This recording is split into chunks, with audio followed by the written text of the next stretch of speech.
It's Wednesday night, and we are in a study in the Old Testament. We have worked our way through the book of Genesis. It took us about 2.5 years, 3 years. Went through every character, every event, even went through many of the abstract pictures in the book. When you go through Genesis, you go from the beginning in Genesis 1, Genesis 2, the creation of Adam and Eve, forbidding the tree of the knowledge of good and evil, and the tree of life created in the second chapter. And you get to the third chapter, God has forbidden them to eat of the tree, and they do eat of it, and they die spiritually. And then they're driven from the garden. Then the fourth chapter is Cain and Abel. Cain kills Abel. And then the fifth chapter is the lineage of God, from God down through Adam, through Seth, all the way down to Noah and his sons. Shem receives the promise of God, the covenant. And that takes you all the way down to Abraham in the 11th chapter of Genesis. And then Abraham gets the promise from God in the 12th chapter. And then that he will be their God, and they'll get the land of Israel. And then we go through from the 12th chapter all the way to the end of the book, Abraham, Isaac, Jacob, and Joseph. We all know the stories of the various happenings of their lives. And Joseph ends up in Egypt, and they're there for 400 years. And then Moses comes along, delivers them out of Egypt. That begins in Exodus, the 2nd chapter. Moses is born. The 12th chapter ends the 10 plagues of Egypt. And the 10th plague is the death of the firstborn. And God says, when I see the blood of the lamb over the doorpost of the house, I will pass over you. That's called the Passover. The Passover is the 10th plague, the death of the firstborn that do not have the blood sprinkled upon the doorpost. And if we don't have the blood on the doorpost of our hearts, then death, spiritual death, comes to a person. We've worked our way to the Mount of God. The Mount of God is there in the we worked our way through the Red Sea in the 14th chapter, where God drowns Pharaoh and his armies. We go over to the mountain of God in the 18th chapter. In the 19th chapter, Moses goes up the mountain, comes down with the 10 commandments in the 20th chapter. When he comes down, he starts giving Israel all the laws that are going to be executed by God in what I call the Capitol building, and that would be the temple. And the politicians are the priests. Priests. They are the men who rule Israel. Actually, God rules from the Ark of the Covenant, but they are God's enforcers of the law. And then you've got the veil here, the table of showbread, the altar of incense, the 7 candlesticks, the brazen sea, and the brazen altar. And I hope everybody knows that. Later on, when it's built into the temple, Solomon's porch is built right there, and we don't know what that looked like. Now, we've been talking about God's instruction for Moses, starting there in the 25th chapter of Exodus, to build the temple. And everything over here is a picture. That's just the shadow of everything over here. You have to look over here when you're looking in the New Testament, and you got to look at this in an abstract fashion. This was literal. This is a shadow, a skia. The law having a shadow of good things to come, and not the very image. The very image is the real.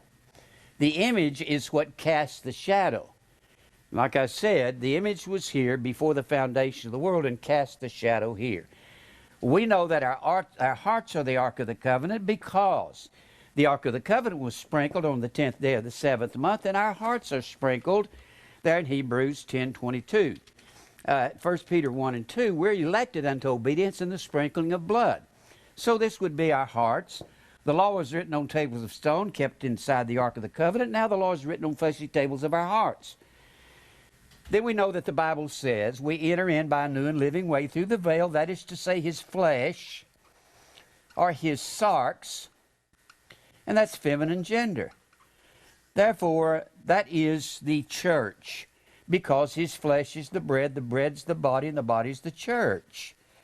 Bread's the body, body's the church is the wife, the bride of Christ, and that's the feminine flesh. And then we have the altar of incense. That's the prayers of the saints according to the 4th chapter of Revelation. And then we talked about the table of showbread. Paul says in 1 Corinthians 10:17, we being many are one bread and one body. We're only the bread because Christ, the bread, is in us. And then we've talked about the brazen sea. This is where all the priests were washed. We're priests and kings.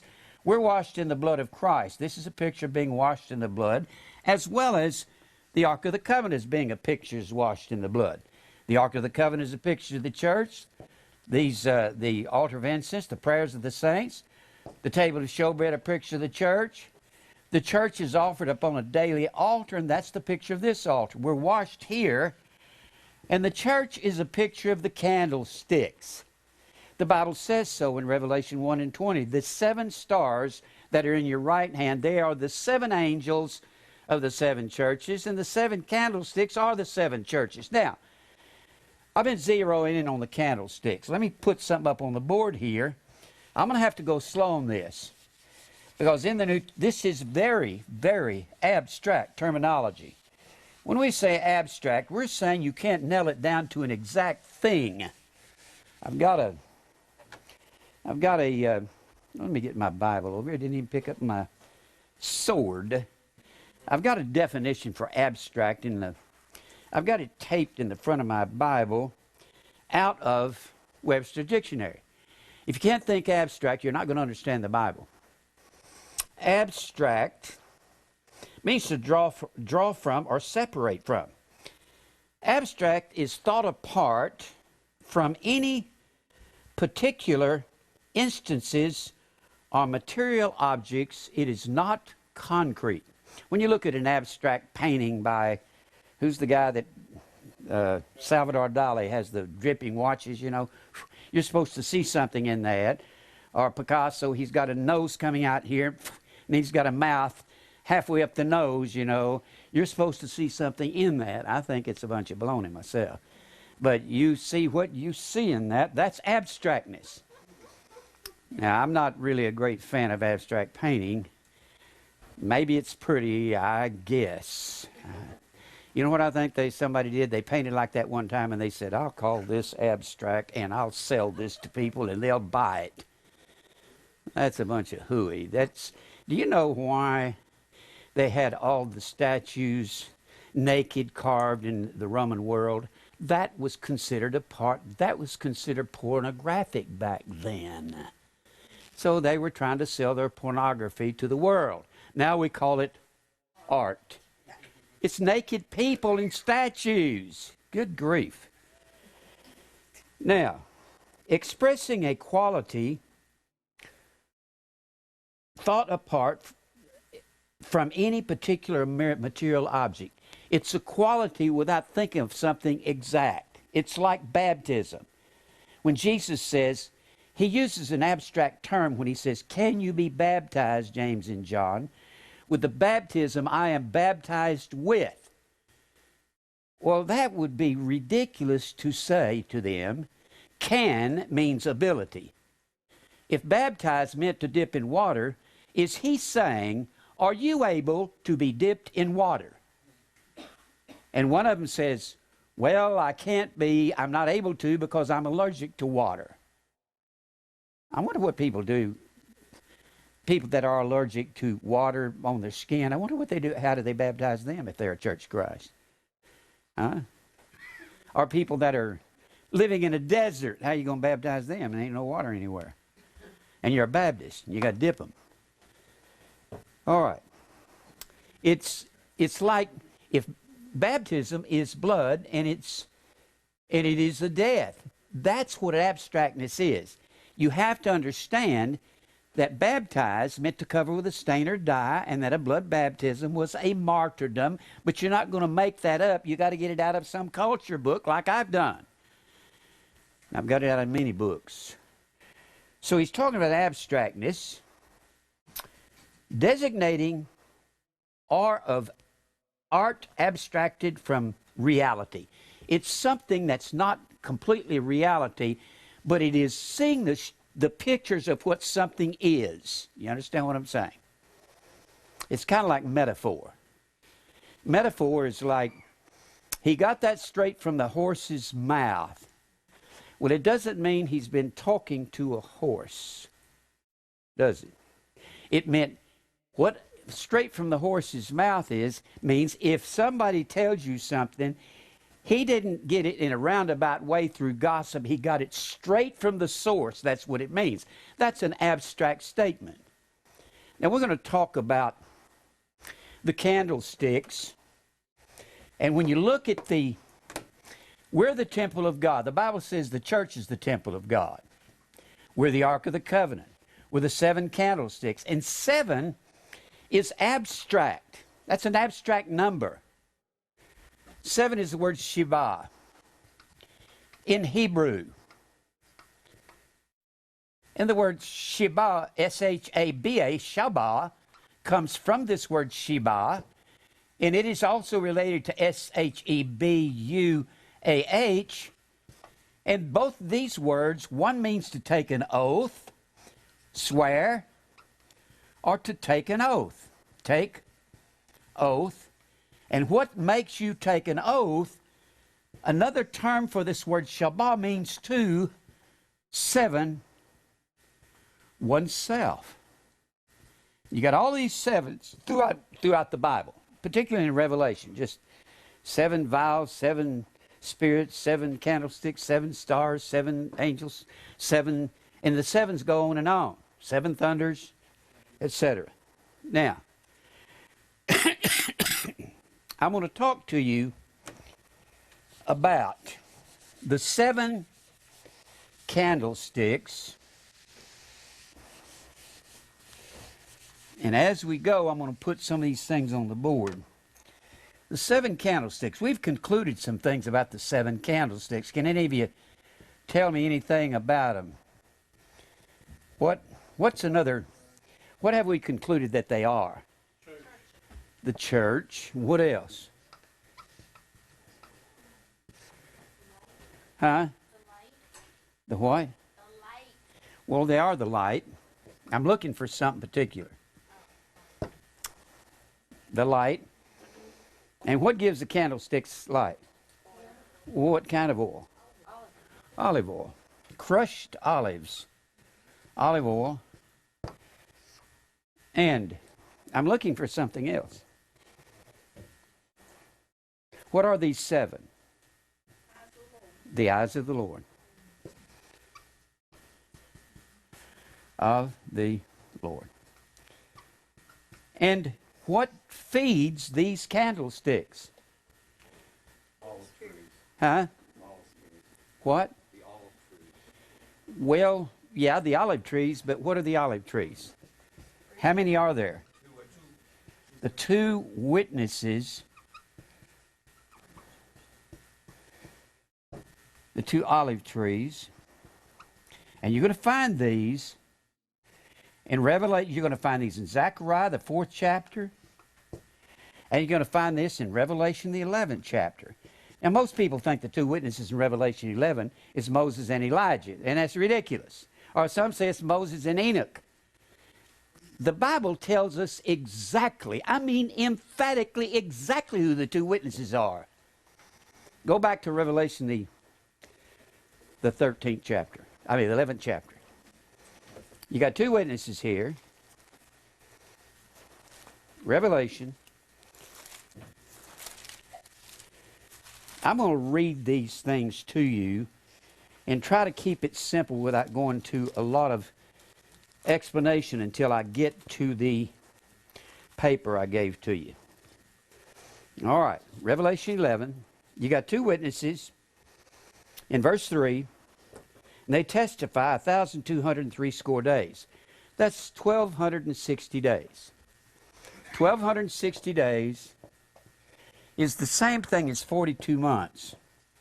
Not on our calendar, but on a 360 day per year Jewish calendar. That's how many days the Jews have in their year. Jewish calendar. 1,260 days is exactly 1/2 of 7 years. 42 months is 1/2 of 7 years. That is 3.5 years.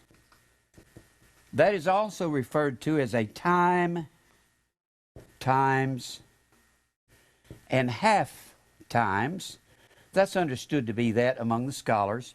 A time is a year. Times is 2 years, 1 plus 2, plus a half year. That's 3.5 years. The last 7 years of time will be the 70th week of Daniel's 70 weeks. Daniel's 70 weeks. That's found in Daniel 9:24 through 27. And at the midst of the last week, the sacrifice and the oblation will cease. Now, I don't believe that's in a literal temple in Little Jerusalem. The sacrifice is our daily cross. Oblation was the bread offering offered with that. The oblation is the Word of God, the bread. And this will be ceased whenever the war is made against the church and people tell us, you can't read that and preach that way, Jim Brown, and run down anybody else's preaching. You got to be fair to everybody and let everybody believe what they want to believe. The only problem is my doctrine won't accept any other doctrine. That's the problem. Now, there's two witnesses witnessing this amount of time, but that is the church. We know that because, let's go review just a little of this. And he says here, verse 3, I'll give power unto my two witnesses, and they shall prophesy 1,260 days, clothed in sackcloth. Sackcloth means they're mourning over sin, over the sin of the world. That's what we're doing now. These are, now this is really amazes me.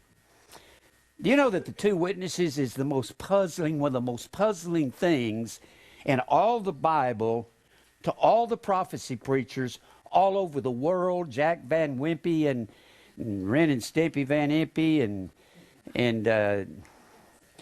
and Hal Birdbrain Lindsay.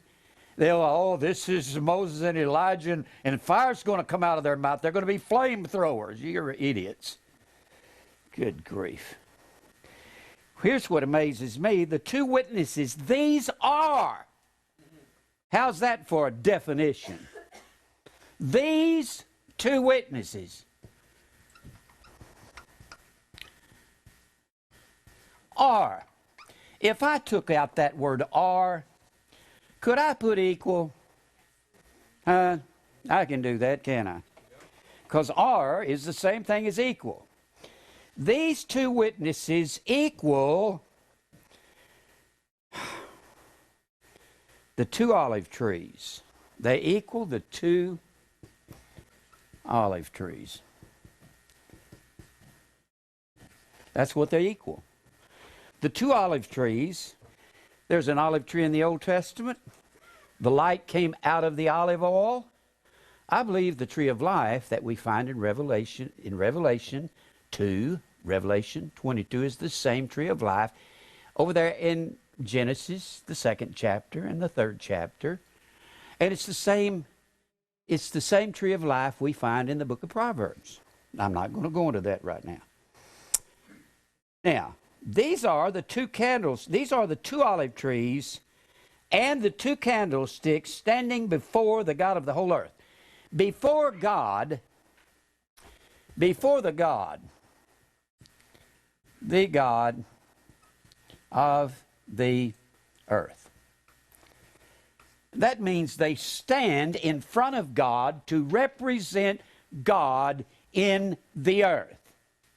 In the Old Testament, there were two that represented God in the earth in Israel. Two. There was nowhere else was God represented in it except in Israel. Two represented him. Both of them had to be anointed with oil. Oil is a picture of the Holy Spirit everywhere you find it in Scripture, particularly olive oil. These are the two olive trees and the two candlesticks that represent God in the earth. And if any man will hurt them, fire proceeds out of their mouth. They're not going to be flamethrowers. I keep saying, Jeremiah 5:14, God says, is not my word a fire, and Israel is wood, and I'll consume them. He says his word is a fire over in the 23rd chapter of Jeremiah. Now let's go back. Let's reset this thing. Go back to Zechariah, next to the last book of the Old Testament. Zechariah This is, when the Bible says these two witnesses are the two olive trees, this is quoted directly from Zechariah, the 4th chapter. I don't know why Wacky Van Impe, and you say, Jim, why do you say those things about him? The man doesn't know anything about the Bible. All he does is memorize, quote it, and he doesn't know what anything means. Don't listen to Jack Van Impe and his blonde-headed plastic woman on the end of the couch. Good grief. Nothing wrong with blonde-headed women, but you got no sense, there is. Now, go to the 4th chapter. All right. Zechariah sees candlesticks. He sees a candlestick. He sees two olive trees standing beside it. I don't know what they look like. They got these little bitty olives on them. They're going to crush them. And they got pipes to the candlesticks, feeding the candlesticks. Now let's read verse 10. Who hath despised the day of small things? For they shall rejoice and see the measuring line, or the plumb line, in the hand of Zerubbabel, an ancestor of Jesus in the 1st chapter of Matthew, in Jesus' bloodline, with those 7 candlesticks.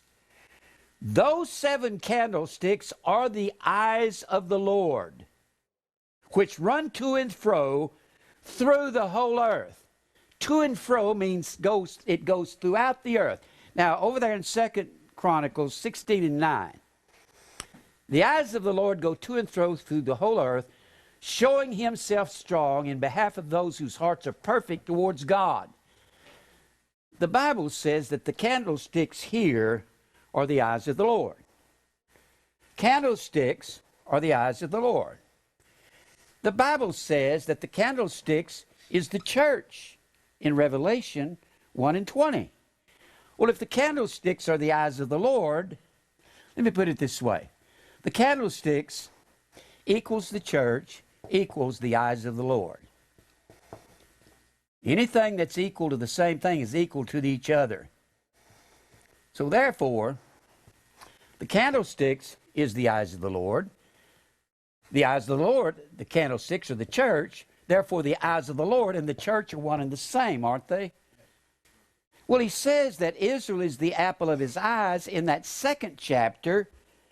In the 2nd chapter there, he says in verse 8, whoever touches Israel touches the apple of my eye. The word apple is the word baba. Baba means pupil. Now, the pupil of the eye is the opening of the eye. Here's the eye. There's the optic nerve going down here. And it's the opening in the eye. The only purpose of having an eye is to have a pupil. That's the whole idea. Optic nerve. And the whole idea is so light can come into the eye. This is the lens back here. I've already made the statement. I had my lenses replaced in 1987. I had cataracts. And I had cataract surgery, and they replaced those. Lenses are prisms. And we are the light of the world because Christ is in us. When you put light through a prism, it bends the light, breaks light into 7 colors. The 7 major colors. You've got 7 colors in a rainbow. You've got 7 colors in the color spectrum. Everything else comes from those colors. Actually, everything comes from red, yellow, and blue. So when you go through the prism, these prisms begin to break off into 7 colors. Now, let's continue reading here. He says, these 7 are the eyes of the Lord, which run to and fro through the whole earth. Then answered I and said unto him, what are these 2 olive trees upon the right side of the candlestick? Wait a minute, 2 olive trees, what? Didn't we talk about the 2 olive trees in Revelation 11? The two witnesses are the two olive trees, right? What are these two olive trees? And it says these two olive trees were two candlesticks. You got a candlestick in the Old Testament, which is the Old Testament church. Israel, called out of, church means called out of Egypt. We're called out of this world to live righteously. You got an olive tree in the New Testament, olive tree in the Old. That's what I believe the two trees of life are. Life is light. What if I said the two trees of light? What are these two olive trees and the two candlesticks up on the left side? I answered and said, what be these two olive branches which through the two golden pipes empty the golden oil out of the olive trees into the church, into the candlesticks? And he answered me and said, don't you know? Reminds me of the angels always asking Joshua or asking John in Revelation, do you not know? They'd say, no, thou knowest. No, my Lord. Then said he, these two olive trees, which we found in Revelation 11, are the two anointed ones that stand. Look. Go back. Hold your place like this. Hold it just like this and go back to Revelation 11. And let's do it this way. You have to check Scripture with Scripture. Go to Revelation 11 and hold your Bible open. All right. Amazes me people can't find this. How can we find it? You can't study Revelation without studying the Old Testament. Now he says, in verse 4 of Revelation 11, these are the two olive trees and the two candlesticks standing before the God of the earth. He says over here in Zechariah 4, these are the two anointed ones that stand by the Lord of the whole earth. Same words, right? Same words. But you have to understand what represented God in the earth in Old Testament was priest and king. And they were anointed. The only two that were anointed in Israel with olive oil was the priest and the king. And you find that over and over. Remember in the remember the 16th chapter of 1 Samuel when God had rejected Saul from being king over Israel? And God had Samuel anoint Saul to be king in the 9th chapter of 1 Samuel. When God rejected Saul, he said, go down to Bethlehem, Judah. I've chosen me a king among his sons, among the sons of Jesse and Judah. And Samuel goes down and he meets Jesse, and Jesse causes 7 of his sons to pass before him. He said, it's not one of these. He says, do you have any more sons? He says, there remains yet the youngest, and he's a shepherd boy. He keeps the sheep. He says, get him. When David walks in, he's ruddy-faced, a rut of the litter. And God says, that's David, anoint him with oil. The two anointed ones are the priests, and the priests were anointed, and the kings were anointed. This is who God's two witnesses are. We've said that two witnesses, so you've got the two, the two witnesses are the two olive trees, and the two witnesses, being the two olive trees, they are the priest and the king, the two anointed ones. Look, let me see if I can get this down right. The two witnesses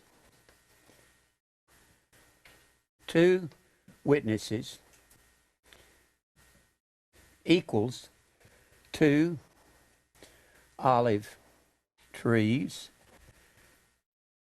equal two anointed ones equals priest and king. Can you see that? The two witnesses are the two olive trees. It equals the two olive trees. And the Bible says the two olive trees are the two anointed ones. There in Zechariah 4. And that Revelation says the two anointed ones, these are the two anointed ones, and we know the two anointed ones are the priest and the king. Well, one more time, go back to Revelation, the 1st chapter. Revelation, the 1st chapter. Revelation 1. Now,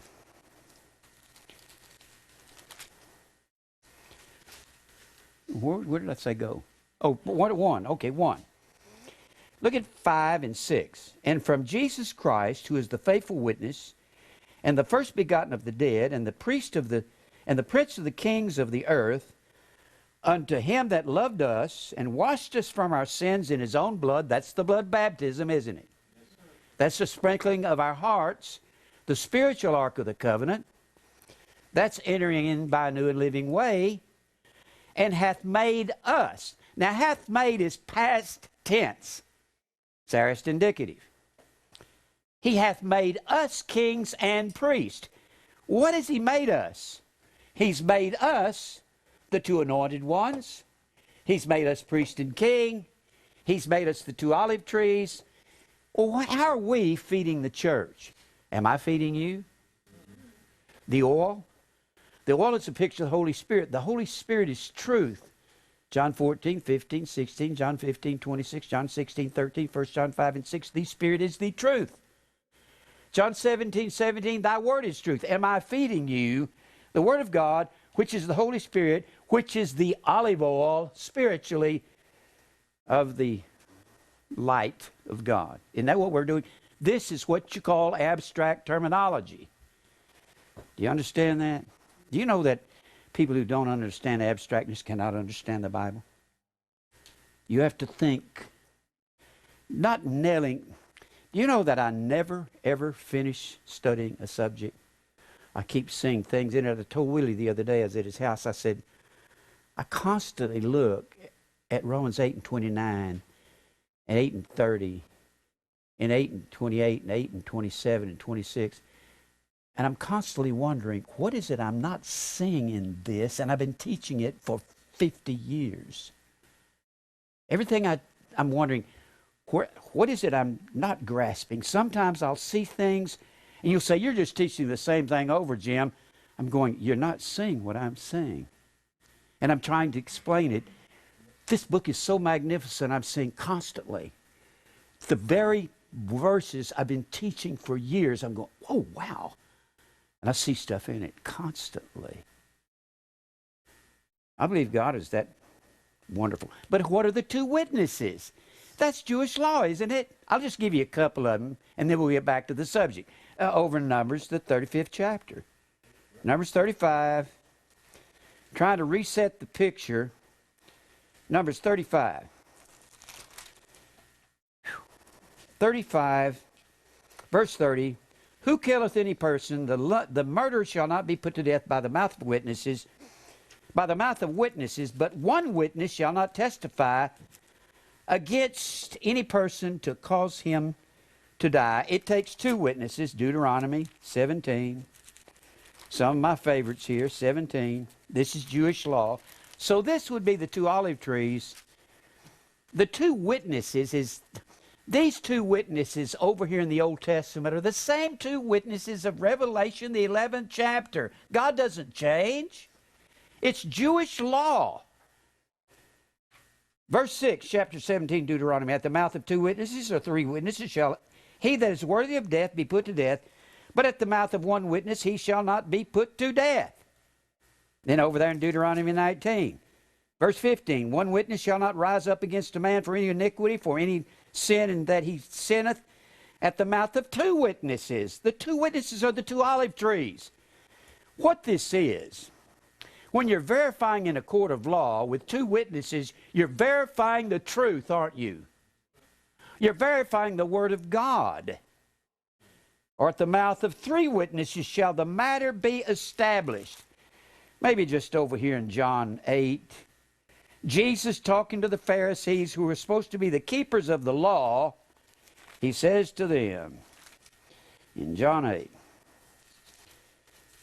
I have shown you this, but I'm trying to reset the picture before I get into this complex stuff, you know. All right. John, the 8th chapter, Jesus talking to the Pharisees has these words to say to them. He says, verse 17, it is written in your law that the testimony of 2 men is true. And he says over there in 1 Timothy, I'll just kind of throw these in real quick. 1 Timothy. We'll read them, and you can write them down, and I've said them so many times, I think they are so important. He says here in 1 Timothy, this sounds Jewish to me, verse 19, chapter 5, against an elder receive not an accusation, but before 2 or 3 witnesses. Hebrews, the 10th chapter. I'll put them all down so you can nail them down. I've done it already, but I don't think there's anything more important. And he says here in Hebrews, the 10th chapter, he's talking about what God's going to do to a man who just simply pays no attention to God as a believer. Well, let's read down to it. He says, not forsaking the assembling of yourselves together in verse 25. That's not talking about go to a Baptist church or Church of Christ or Pentecostal church. Assembling together, this has to go along with not fellowshipping with unfruitful works of darkness, separating from people who walk disorderly, assembling together with like-minded believers, people who believe the truth, as the manner of some is, but exhorting one another, and so much the more as you see the day approaching. If we, believers, sin willfully, after that we have received the knowledge of truth, there remaineth no more sacrifice for sin, but here's what God's going to bring your way. Sin willfully doesn't mean a sin of the moment like we all have. It's talking about what David spoke of in the 19th chapter of Psalms, presumptuous sin, proud sin. Sinning right against the light when you know you're not supposed to be doing it. If we sin willfully, here's what God's going to do to the believer. There's a certain fearful looking for of judgment and fiery indignation which shall devour the adversary in the church. That'll be you and I if we ignore God's word. He that despised Moses' law died without mercy under 2 or 3 witnesses. You got that all through the New Testament. Do you think these 2 witnesses are any different than the 2 witnesses of Revelation 11 and the 2 olive trees of Zechariah, the 4th chapter? No, sirree, they're the same. It's Jewish law. And in the 18th chapter, Matthew, if you have aught against your neighbor, go to him and tell him his fault alone. And if he will not hear, take 2 or 3 more witnesses with you. And then he goes on to say, where 2 or 3 are gathered together in my name, there am I in the midst of them. He's not talking about 2 or 3 on Wednesday night. The context there is 2 or 3 witnesses verifying the Word of God. I am there with you to verify that they are guilty. That's what God is saying. It's not talking about 2 or 3 getting together on Wednesday night. That's ridiculous. That's not even the context. Boy, don't people do crazy things with the Word of God. Now, so we figured out who these are. I'm going to show you some things here with this paper I gave to you. And this has to do with the candlesticks. I am absolutely sure of this. What I'm going to do is show you some things on I hope you get all this up here. Now, I believe the candlesticks have to do with the Star of David, with the Menorah.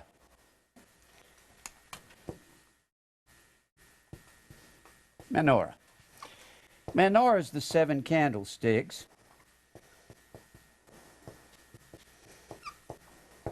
Now, the Jews, some of the ancient Jews, I don't know if this is right or not, but I believe it is because of what I've studied. I won't say I don't know it's right. I'll say it leans to everything that I'm studying, that I've studied for years. That the Star of David, it's also called Seal of Solomon. I believe that is the candlesticks. I believe that's where it comes from. Ancient Jews said about 600 years before Jesus, said that David wore upon his shield, I don't know what David's shield was shaped like, they said he wore the menorah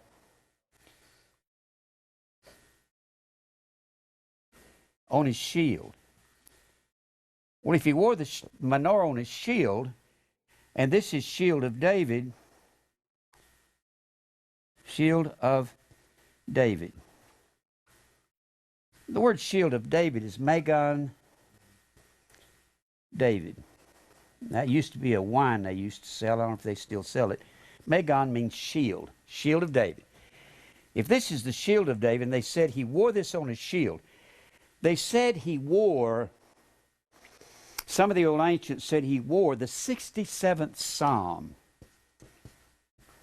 on his shield, kind of printed out on the shield, I don't know exactly how, in the form of a menorah.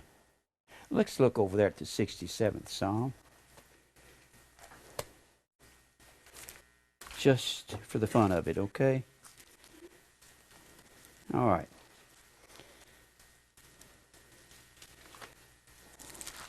Now, the reason they said he wore this 67th Psalm on his shield is because it's got 7 verses in it. Let's read it. God be merciful unto us and bless us. Cause his face to shine up on us. Selah. Now, Selah, I've done a study on Selah. It's a musical term. It means rest, meditate, and think on this. Stop and think about it, is what he's saying. It's a musical rest term. That thy way may be known upon the earth, thy saving health among all nations. Let the people praise thee, O God. Let all the people praise thee. O let the nations be glad and sing for joy, for thou shalt judge the people righteously and govern the nations upon earth. Selah. Let the people praise thee, O God. Let all the people praise thee. Then shall the earth yield her increase. And God, even our God, shall bless us. God shall bless us, and all the ends of the earth shall fear him. Now, I've got the Star of David. Somebody's moved it. Over there under the copier. Would one of you strong guys bring that to me? It's under the copier. That won't be you. It won't be me either. When you look at this, we see the Star of David. We see most people draw the candlesticks two-dimensional. When you see a three-dimensional candlestick from the top, you see the Star of David. You can see it right there. This is what I believe it is. You also see hexagon shape here. Now we see Jesus in the midst of the candlesticks in the first chapter of Revelation. This is the Star of David. This is what was said to be upon this is called Shield of David. It was said this was carried on his shield. Can you see what we're saying there? This is what I believe he had on his shield. I believe this. I've studied this, Mary, back in 19-something, about 1975 or something like that. She was a secretary for a lawyer, and I wrote a letter to Hebrew universities, and we sent them out to about 12 of them, and I got answers back from about 12 Hebrew universities. And they told me some of these things. I've lost those. I think I threw those papers away accidentally years ago. But I remember a lot of what they said. They said that it's believed that he carried the menorah on his shield, and that was called Shield of David. Most people will say that the Shield of David goes back 200 BC and that goes into paganism. I don't believe that. You'll find it in paganism, but I do not believe that's where it originated. I believe it originated with God. Now, the Jews carried the shield, carried the Star of David during World War II, during the Holocaust. The Jews in Hitler's prison camps were required to have that on their sleeve whenever they went into prison camp. That's how they were put in the gas chambers and so forth. Now, I've given you something here. I studied what the Star of, there's a subject that really bothers people, and they don't know what it is, and you'll find it over in the first chapter of Ezekiel, and I believe that it ties together. It ties. I believe God is this intricately designing all of his works. When you, well, I need to leave that up there. Leave the eye up here. No, I'll erase this. I'll have to erase it. Now, I gave you a picture of what is an Egyptian or an ancient Egyptian chariot wheel. This is an Egyptian chariot wheel. I got it out of McClintock & Strong encyclopedias. I passed it out to everybody. And if you'll notice, it's a 6-spoke wheel. Can you see that, Mike? 6-spoke wheel.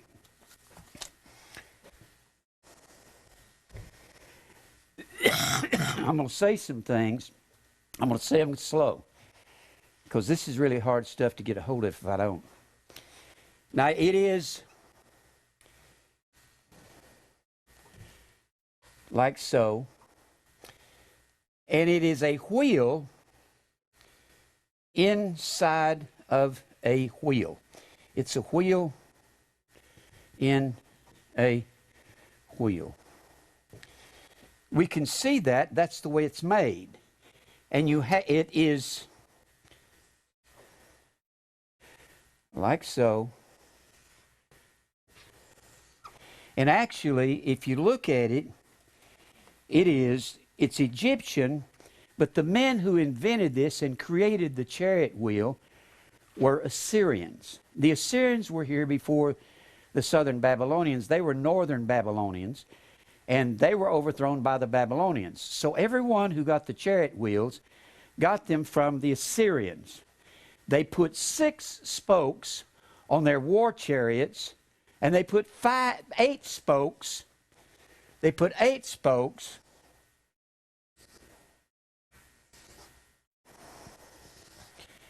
on their peace chariots. Was that 1, 2, 3, 4, 5, 6, 7, 8? They're peacetime chariots, peacetime. They're prosperity chariots. That's when they weren't at war. And a chariot wasn't necessarily something that was shaped like this. A chariot was any wagon. This would be a war chariot, and it would have the 6 spokes in it. But here's something that's amazing. Their peaceful chariots were 8 spokes. There are 8 spokes in a Roman Catholic Eucharist. In the swastika, which was the fire wheel, there, and especially when it was turned, the sinistro gyrate. Sinis means left in the Latin.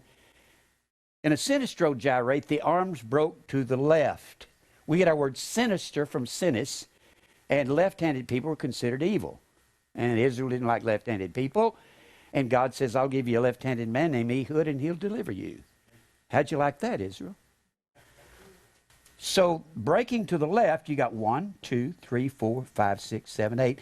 This is considered a peace sign in the ancient world.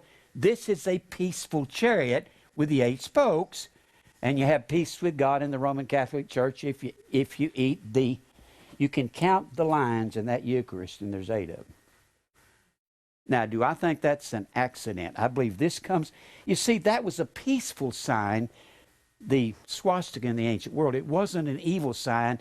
Hitler made it that way, but it was sun worship. Now, if you'll notice, you have these dovetailed, I kind of put it down there. They'll tell you in this article what held this. You have these dovetail things that they call fellows. And a fellow, it's what's really funny, they say it's a fellow in here. I just picked up Webster's dictionary and looked up fellow. And it'll tell you it comes from the word felly, means the rim of a spoked wheel to turn a segment of a rim. And what held and if you'll notice, now this amazes to me, you have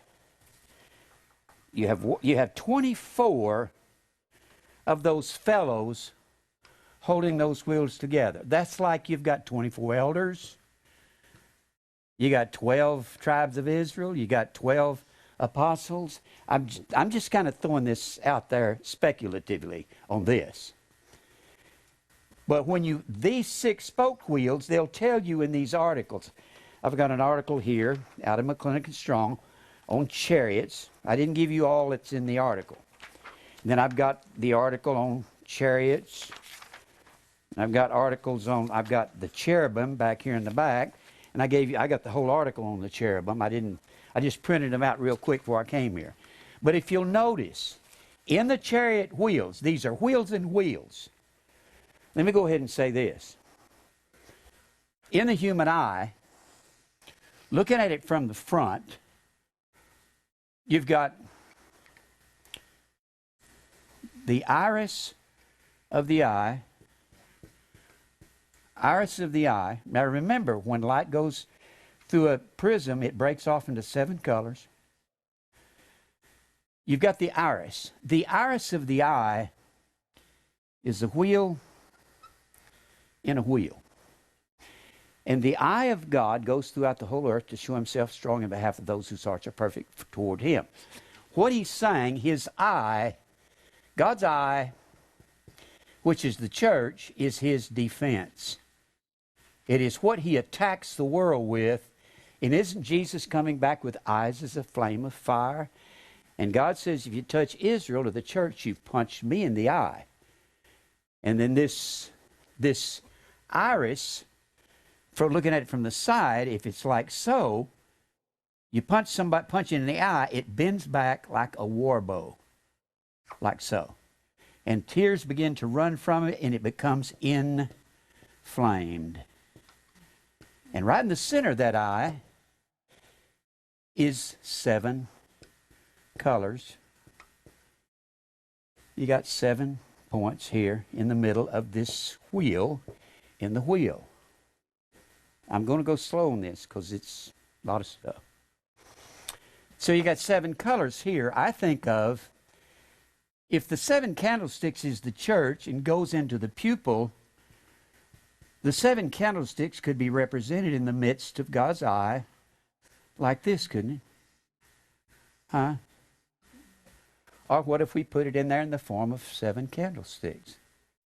Because the 7 candlesticks is the church, and it's the apple of God's eye. It's the pupil, isn't it? Now, I got the eye out of Gray's Anatomy. That's a good book to have. I've got it out of anatomy books and so forth. Now, I believe that these chariot wheels are a picture of God's eye. You got a wheel and a wheel. Let me give you something else that's a wheel and a wheel. A wheel and a wheel. Do I think all this is accidental? No, I don't believe that. When you look at a rainbow from the top of a mountain, it is 7 colors, and it's wheels in wheels. It is not like this. It's not like a bow. I had a picture, I don't know what happened to it, of a rainbow from a mountaintop. It's wheels. That's what it is. You look down at a rainbow, it is like this. It's just like the iris. Oh, by the way, the goddess of the rainbow was Iris. And when you go to Revelation, let's look at Revelation, the 4th chapter. Look at Revelation 4th chapter. Jim, in Spanish it is called arco iris. Iris. Called Iris? Okay. Arco iris. Arco Iris. Look here in Revelation, the 4th chapter. Revelation 4. Speaking of, I don't have time to go on all this. Verse 3, he that sat upon the throne, which is the Ark of the Covenant, which is our hearts, was to look upon like a jasper and a sardine stone. And there was a rainbow round about the throne, in sight like unto an emerald. In every rainbow there's 7 colors. That word rainbow is iris in the Greek. Iris was the goddess of the rainbow. Look over here in Revelation, the 10th chapter. I saw another mighty angel come down from heaven, clothed with a cloud, and a rainbow was upon his head, and that word rainbow is iris. Now, I believe when he comes back, the rainbow will be his eye like this. It will be in the form of a war bow, and fire will be proceeding from his eyes. He's coming back in flaming fire, taking vengeance on all those that know not God and that obey not the gospel. He's coming back with eyes as a flame of fire, there in Revelation, the 19th chapter. The reason his eyes will be a flame of fire is God has been punched in the eye when people have attacked the church. He says, I am fed up. Now, I need to go some other places with this. I don't want to miss something here. All right, let's go over to Ezekiel. We said these were all wheels and wheels. You got 7 colors in the rainbow. You've got 7 light breaks off into 7 colors going into the eye. You have you have a lining of the eye, of the retina. The retina is the inner lining. The outer portion of that inner lining is made up particularly, now notice this is hexagon. This is a hexagon. The same thing is true with Star of David. It's hexagon, isn't it? Hexagonal shape. When the light goes into the eye, I don't know exactly how it happens. I've read it. It's very complex. You've got a lining of the eye that's called the retina. And in this retina is hundreds of thousands, 200,000-300,000 hexagonal-shaped cones. Cones, hexagons. Now, I've talked to my ophthalmologist about this. He's not just an optometrist, he's an ophthalmologist. And I showed it to him. He said, that's true. And these hexagons, they're called cones, and they refine or refract colors. And that's what you see. That's what you see when you see images. You do not see shapes. You don't see my shape. You see a refraction or refinement of colors when you see any kinds of images. Reminds me of whom he did foreknow, he also did predestinate to be conformed to the image of Christ. That word image, icon, means likeness. And when you look at Daniel 10, you look at Revelation 1, Revelation 10, you're going to see Christ represented in colors. I'm not going to get into colors tonight. That's too much. Whew. Breaks my head to get into colors. Might get into a little bit of colors. I've said before, when you get into, well, no, let me get into that later. It takes too much. All right. Now, I want us to go to one of the hardest things for people to understand in prophecy is Ezekiel, the 1st chapter. Ezekiel 1. This has to do with the Star of David. I believe these chariot wheels are a picture of the judgment of God, just like the eyes of the Lord is a picture of the judgment of God, because his eyes go to and fro through the whole earth. He's showing himself strong. He's making war with people who make war with the church. We're actually making war with people as the eyes of the Lord with the sword of the Spirit, which is the Word of God. Aren't we? And we're defending the church. That's very abstract terminology in 2 Chronicles 14 and 9. It's abstractness. Now, look here in Ezekiel. I want us to look at these chariot wheels. The wheels and wheels. All right. Might take me a couple of weeks. But you realize this has to do with the candlesticks? I'm saying these things slow so you can kind of get these things in your head. This equals to this equals to this equals to this. I believe this chariot wheels is equal to the Star of David. It's equal to the rainbow. It's equal to the eyes of God, and it's equal to us being the pupil of His eye and the light going in there and breaking off into 7 colors. These cones refine, that's what we see. There's one other thing here. There's a spot right back here. It's called the yellow spot. Yellow spot. And it is, when you find the word amber, it means yellow. Right? That's what it means. And there's a yellow spot here. It's called fovea centralis. And it's directly vertical, straight back to the center of the eye, right here. It's right in the center. It would be on the chariot wheel right here. Yellow would be right here.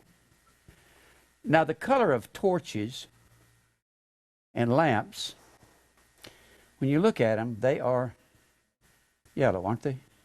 Huh? Right? It's the color of a fire in a lamp. Now, I want us to go to Ezekiel. Now, people will look at this wheel in Ezekiel and they'll say, I don't mean to make fun of John MacArthur, but he said, this is heaven. I don't think it was heaven to Israel when these chariot wheels were coming into Jerusalem, cutting them down and ripping them to shreds. I don't think that was heaven. He says this wheel in the wheel is God up in the air, and it's God's heavens, and it's His throne up there. Now, I believe the wheels in the first chapter, it's the judgment of God coming up on Jerusalem. What if I said it, the eyes of the Lord coming up on Jerusalem? Going to cut Jerusalem down for 500 years of going after, we're back to Christmas, aren't we? 500 years of going after idols from 1 Samuel to 2 Chronicles. 2 Chronicles. You have to understand something. You have to understand something. When Ezekiel was carried into captivity, Ezekiel came after Jeremiah. Well, not after him, but he was a younger prophet. You had 3 deportations into Babylon. Let me erase this. You had 3 deportations into Babylon. You had one in 605 BC. Babylon had overthrown the Assyrian Empire around 612 BC. But you had a peaceful deportation. You had the Assyrian kings.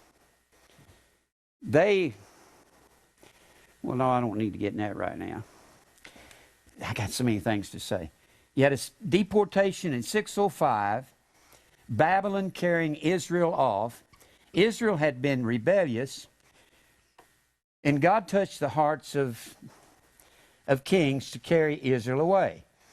605, 597 BC, these were peaceful deportations. That's where Jehoiakim was carried away over into Babylon, and some of the other kings were carried into Babylon. The last legitimate king of Israel was Josiah.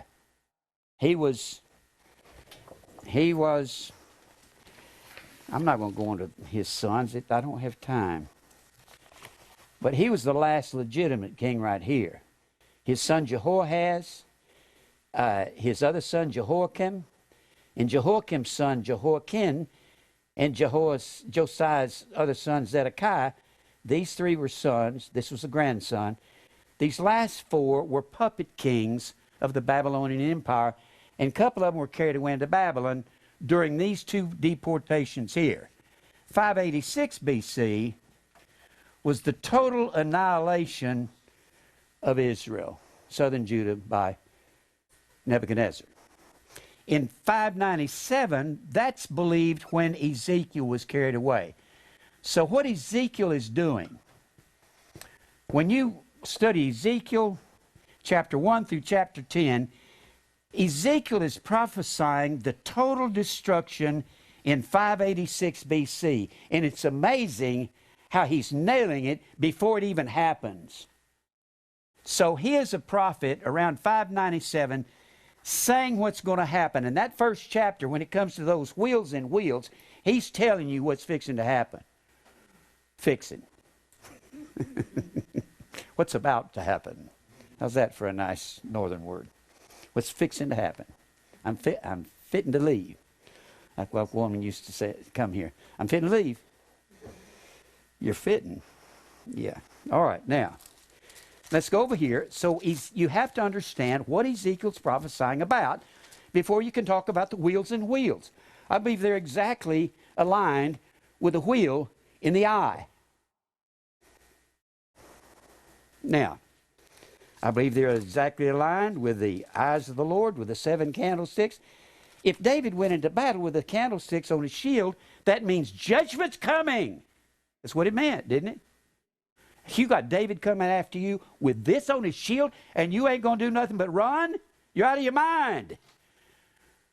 Because the Bible says when God's king comes in, he'll destroy everything. It doesn't matter how many there are. The seven candlesticks, or the Menorah of David, the shield of David, means you're going to die. God's judgment is here. So when you think of the eyes of the Lord, that's the way you think of it. Now, here's Ezekiel prophesying. I'm going to hope I can get this over to you. Let's start reading here in chapter 1 of Ezekiel, verse 1.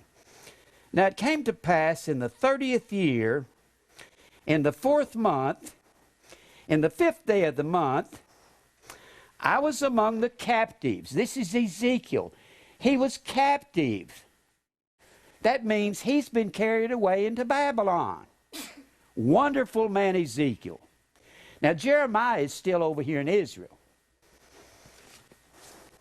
Ezekiel's been carried away from Israel over here to Babylon. Jeremiah's still over here preaching. He'll preach till the last minute, till Israel is destroyed, and Nebuzaradan comes in and says, it's all over. Jeremiah, you can be free. You've been a righteous man. Tried to warn these people. Nebuzaradan was Nebuchadnezzar's commander-in-chief. He told Nebuchadnezzar told Nebuzaradan, you take care of that man. He's been honest with his people. They would not listen that I'm coming. They were unfaithful to me. They were unfaithful to their God. I was their protector. And they went off to Egypt looking for the Pharaoh to protect them. I took care of them. I fought their battles. All they had to do was pay me tribute money, and they didn't care. They forsook God and me and everyone. Nebuchadnezzar had every reason to come and destroy Israel. Now, so he's captive by the river Kibar over in Babylon, wherever Kibar is. Tried to find it and I can't. That the heavens were opened and I saw visions of God. So God's fixing to tell Ezekiel what's about to happen. This is around 597. It says 595 in the margin of my Bible, probably 597, 96, somewhere around there. And I saw visions of God. In the 5th day of the month, he's going to prophesy the destruction of Jerusalem. And it has to do with the wheels and the wheels, the eyes of the Lord, the candlesticks. In the 5th day of the month, which was the 5th year of the king of Jehoiakim's captivity. Now, if I go into 2 Kings, Jehoiakim, right here, was the son of Jehoiakim. Jehoiakim is carried off captive, so this is right before the end of southern Judah's dynasty. And Zedekiah is going to step up as king after Jehoiakim is carried away. So he's been carried away. The word of the Lord came expressly unto Ezekiel, the priest. Oh, he's a priest? He's got to be a descendant of Aaron, doesn't he? Has to be. You have to come from Aaron. In the land of the Chaldeans. Chaldeans were the Babylonians. So, this is talk. You got to take this one word at a time, don't you? So he's over here in the land of the Chaldeans on the river Kibar, getting a vision from God about the destruction of Jerusalem. Now, and the hand of the Lord was upon Ezekiel. Boy, I wish that was written about me in some book somewhere that was inspired by God. Whew. I think of that whenever I see Paul saying about Timothy, I have no man like-minded to care for your state. I wish Paul would say that about me in his books. I looked, and behold, a whirlwind came out of the north. What in the world is that?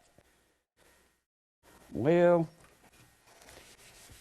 anytime Israel was attacked, remember Ezekiel's prophesying Israel's downfall. A whirlwind comes out of the north. What in the world is a whirlwind? Armies. Here is the Mediterranean Sea. Here's Egypt down here, the Delta land, the Nile River there, the Sinai Peninsula, Israel here. Here's what we call Lebanon, Tyre, and Sidon. And this is all desert out here. Desert. Anyone who wanted to attack Israel, whether it's Syria, Alexander the Great, whether it's Persia, whether it's Babylon, they have to come over with their chariots. They have to come from the north. That's where they come from. You can't come through the desert, thousands of miles of desert. You'll all die, Nebuchadnezzar. He knows that. When you look at this map here, all that greenery there is where you can transit, or you can have your transit or your journey, but you can't travel through that. It's all millions of square miles of sand. So they'd come up here, come from the north. The Babylonian chariots came from Babylon from the north. They came from the east, but they came out of the north. And you read Zechariah, the first chapter, it says they came out of the north. And they came down and came into the fish gate. The fish gate, they had gates in Jerusalem. The fish gate was on the western. They had a fish gate, a dung gate where they sold dung so you could dung your garden and your fields. They had a sheep gate where you could buy sheep and they'd sell them all at that. The gates of the cities was the largest parts of the city. It was the last part to go down in a siege because they were real thick. Looking at it at bird's eye view, they were like a court. Each gate was like a courthouse. And here's the walls. And they conducted all kinds of business in here and sold sheep at one gate and they'd sell you dung at another gate and so forth. And why would the fish gate be on the west side of Jerusalem? Because that's where the sea is. They'd bring it up here and dump the fish there, and you go buy fish there at the fish gate. Zechariah, the first chapter, says they came out of the north and they came into the fish gate. You think it might be smart to find out what the fish gate is? Pull out your McClintock and Strong, look up fish gate, okay? It's not like it's hard. Now, you can't teach this fast. So he's over there in Babylon. Look, behold, a whirlwind came out of the north, a great cloud, and a fire enfolding itself, and brightness was about it, and out of the midst thereof, as the color of amber. Color, by the way, is the word A-Y-I-N. It means an eye. An eye of yellow. Out of the midst of the whirlwind. What in the world is a whirlwind? Let's look and see if we can find some things on a whirlwind before we go any further. Look here in Isaiah, the 5th chapter. Isaiah 5.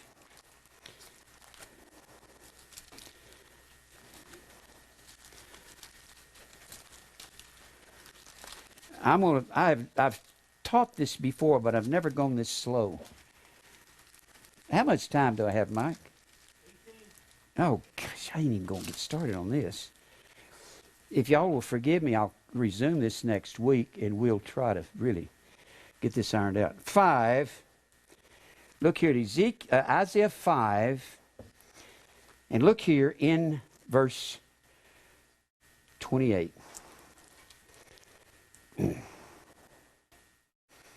Well, let's read 26 to 28. And God will lift up an ensign to the nations from far. God's going to bring a sign to Israel from a long way off. It's going to be Babylon, 650 miles away, or more, or a little less. Will hiss unto them from the end of the earth. Hiss means to make fun of, laugh at. And behold, they shall come with speed swiftly upon Israel. Isaiah's talking about the demise of Israel. All through the book, and God's going to call the Gentiles to his light, call his people by another name, because of all of the idolatry Israel's been involved in, which we call the same idolatry, Christ's Mass.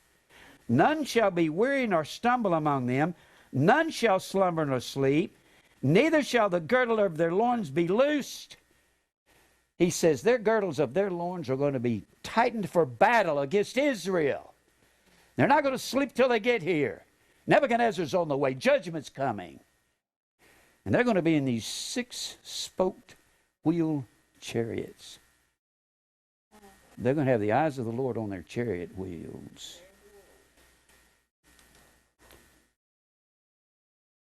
None shall sleep. The girdle of their loins shall not be loosed. The loins shall be loosed, nor the latchet of their shoes be broken, whose arrows are sharp, and all their bows bent, and their horses' hoofs shall be counted like flint, and their wheels like whirlwinds. Why were they like whirlwinds? Boy, when they came speeding through the sand, they would stirring up, look like those dust devils that I raised around in Texas. If you're raised in Texas, you can walk out in the summer in the middle of the day and you'll see dust devils just about everywhere. That's what we call them, dust devils. Little bitty miniature tornadoes, like that high. You can see them all over the place out there. I'd forgotten about them. But you see them all the time walking to school. They didn't develop into anything. They were just little dust devils. That's what those chariots. Remember when Jezebel was in Carmel? And Jehu headed that way and said, I'm going to kill that woman. And she looked out there and she said, it looks like Jehu. The man driveth furiously. He stirred up a whirlwind. That's what those chariots were. They were whirlwinds. And they're coming out of the north to destroy Israel. And they're going to have these eyes of the Lord on their chariot wheels. And they'll be the judgment of God. The eyes of the Lord. When he comes back with eyes as a flame of fire, is his eyes going to be his judgment? He's going to destroy the world with his eyes of flame of fire. He says in 2 Thessalonians, the 2nd chapter, he's going to destroy Satan with the brightness of his coming. It'll be a brightness. Look over here in Jeremiah 4. Go to Jeremiah 4th chapter. Jeremiah 4. I don't know how in the world I can pick up where I'm leaving off next week, but I'll try to. I'll have to review some of this for people to understand it. Now, chapter 4, look here in verse...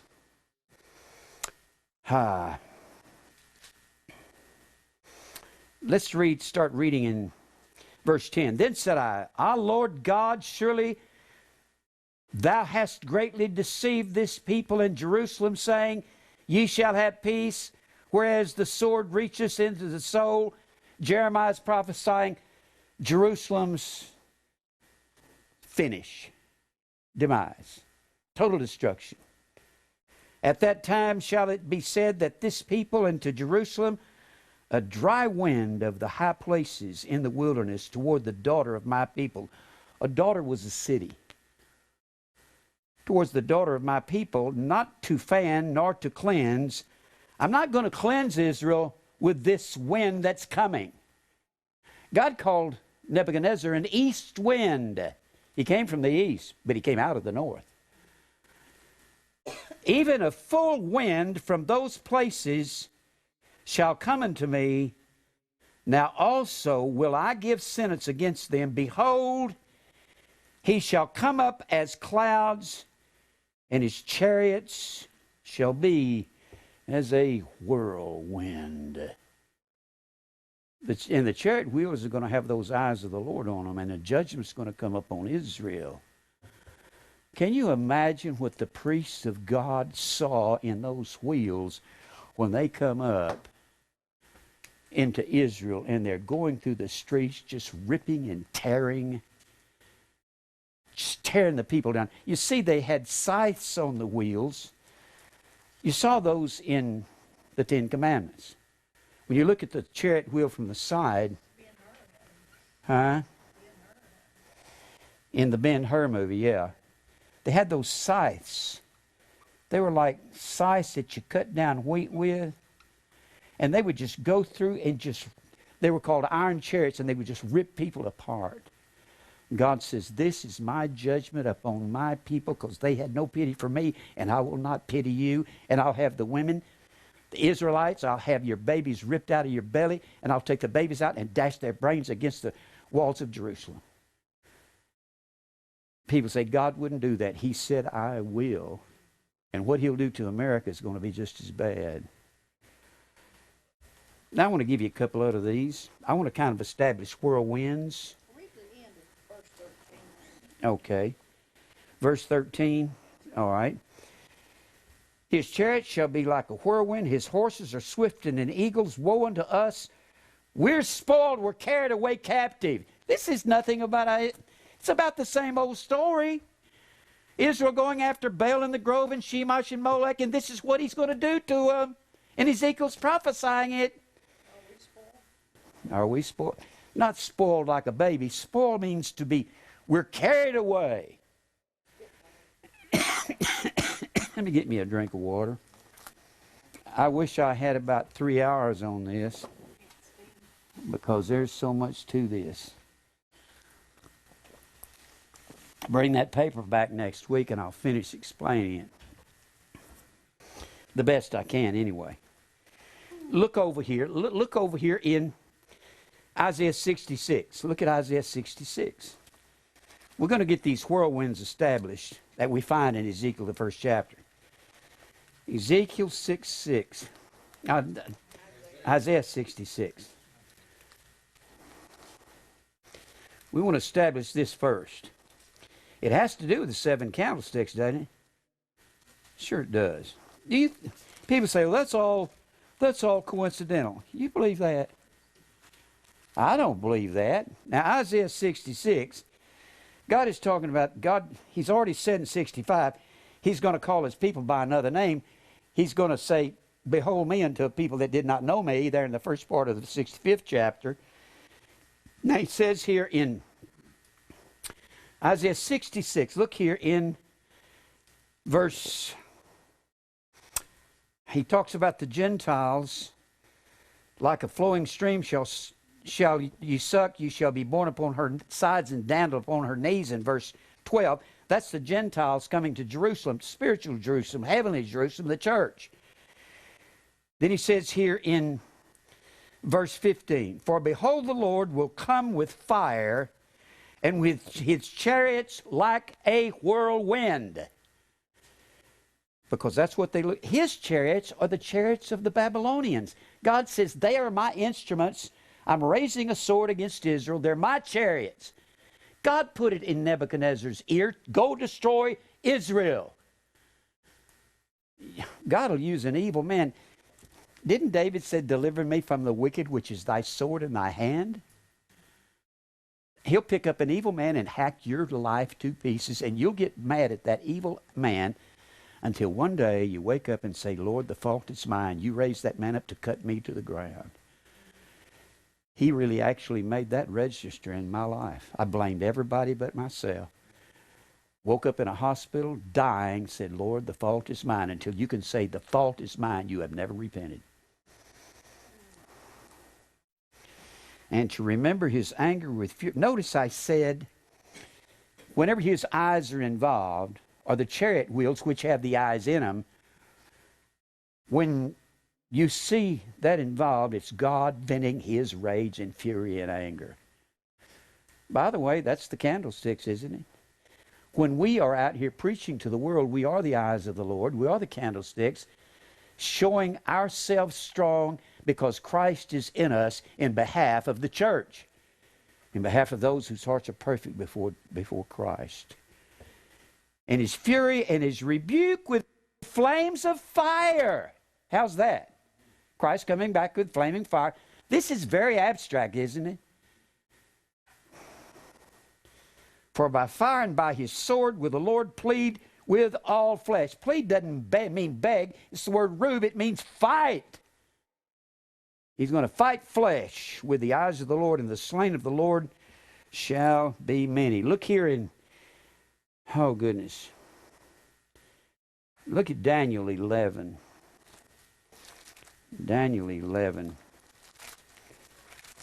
All right. Daniel 11.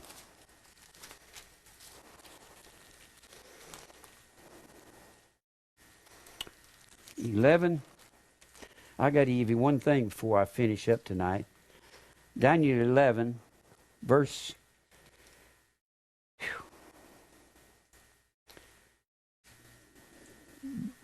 40. At the time of the end shall the king of the south, which was the Ptolemies of Egypt, push at the king of the north, which was the Seleucians. I don't have time to go into this. And the king of the north, the Seleucians, shall come against Egypt like a whirlwind with chariots. And that's exactly what happened when the Seleucian king or the Syrian king came down and was attacking Egypt. I just wanted to verify that. Now, before I get through, let's go to Nahum. When these chariots come into Israel, Nahum tells people what's going to happen. Hosea, Joel, Amos, Obadiah, Jonah, Micah, Nahum.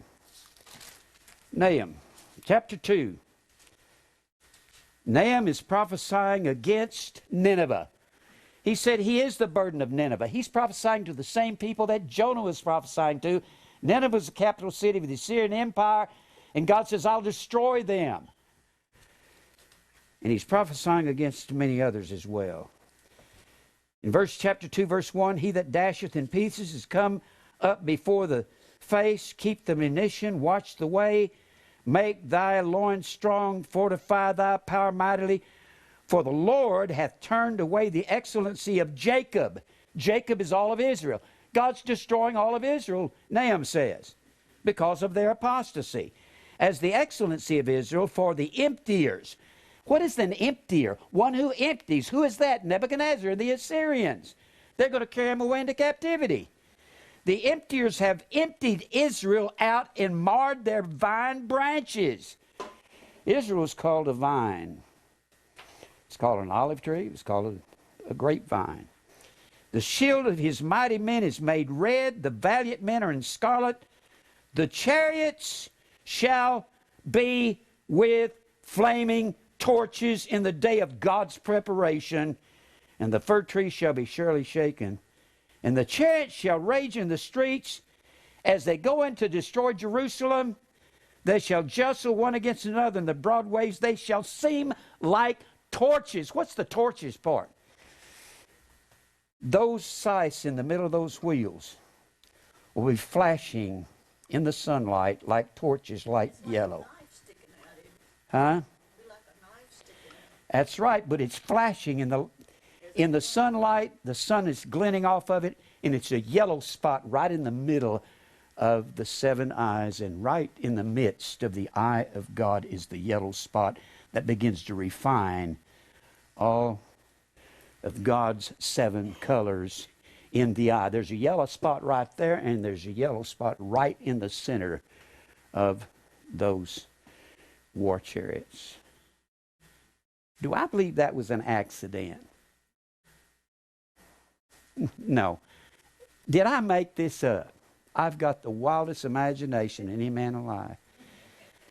When I first heard predestination and I was 21 years old, if I say I'm a mathematician, I don't mean like Mike. Mike's got a master's degree and he's a genius in mathematics.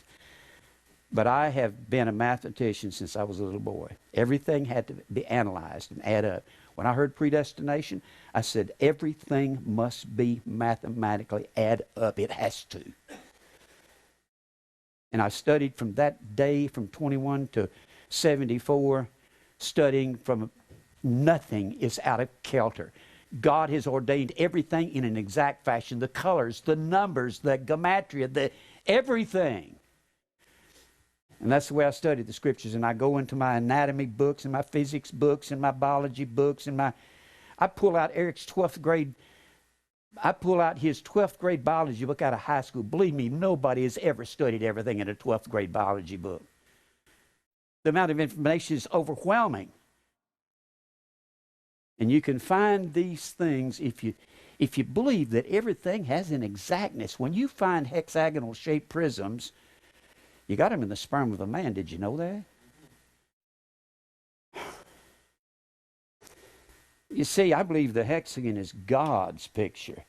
The Star of David belongs to God. But when you start trying to research it, you're going to find all these theologians saying, well, it goes back into paganism, 200 BC. Do I believe that? I don't believe you guys know what you're talking about. You don't just study a word and look up Star of David, and that's all you look up. Look up hexagons. Look up hexagons in biology, mathematics, and look for it wherever you can find it. And I believe God has so magnificently ordained everything, it all bonds together. And what refines the church is the eyes of the Lord, isn't it? When you punch someone in the eye, that pupil starts closing up. You've got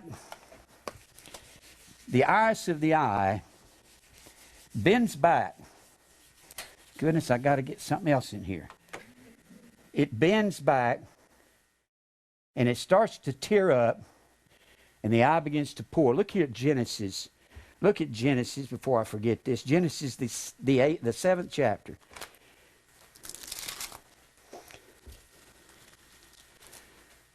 Is God's rage and fury being exerted with his eye as he's bringing judgment upon the earth? Yes, sir, and I'm out of time, but I'm going to put this in here. Look here. When you find the fury and the rage of God coming upon a people, his eye is tearing up.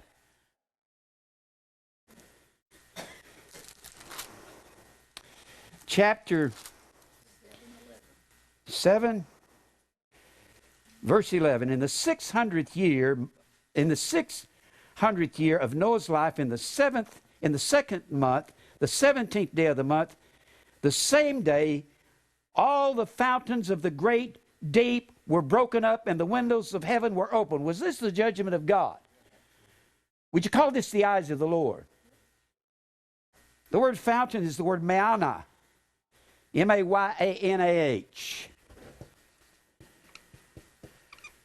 It means a spring, a source. A derivative of the word Menorah is the word A-Y-I-N, and I. The eye of God broke up. And the fountains of the great deep went whoo like that. And the crust of the earth just busted open.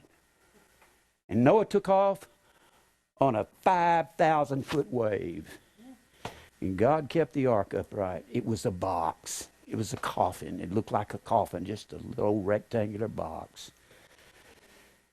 And the eye of the Lord broke loose that day. You see, God's eye is his war bow. What he hung in the cloud was a war bow. Whenever the pagans would hang their bow on the wall, one of the writers said they hung it like this. They were at peace. When they hung it on the wall like that, that was while they were at war. And I believe when Jesus comes back in Revelation, the 10th chapter, with a rainbow on his head, it's going to be like this. I'm out of time. Whew. We got to finish up these wheels and wheels. It's not going to be heavenly to Jerusalem. Remember, Ezekiel's talking about Judah's destruction. That ain't going to be heavenly when those wheels come in with those. I can't imagine a priest, if one of those chariots come in and came to a halt and a priest turned to look at the wheels, he would, oh my God, the judgment of God is upon us. Because he could see it. Isn't it amazing? God had to take some pagan blacksmith and cause him to be willing to make a wheel that way. He didn't even know what he was doing. Let's pray. Lord, thank you for what a magnificent God you are to paint these pictures for us. God, let us see these truths. I don't even know how to teach this, Lord. It's the best I can do. Your word is so magnificent, I feel just completely inadequate. You'd send an angel down to teach us or something who didn't make any mistakes. Lead us to your elect. God will praise and glorify you for everything. In Christ's name we pray, man. This is the best one. Huh? This is the best one you've done. I had to go slow. I couldn't go fast on it. I went back to my old Bible. I have a whole lot of notes in there that didn't make no sense to me. Now they do. They didn't make any. Yeah. Hey, Jonathan. You want to see Papa? Come here. Come here and give me a hug. I love you. You love Papa. I love you. I love you, good boy. You love Papa? I love you, little boy. Where's Christopher? Huh? You doing okay? You doing okay in school? Huh? I love you. You want some gum? You want Papa to give you some gum? Here you go. Pastor, that was deep. That was deep. That's heavy stuff, Oh ain't yeah, it? oh yeah, because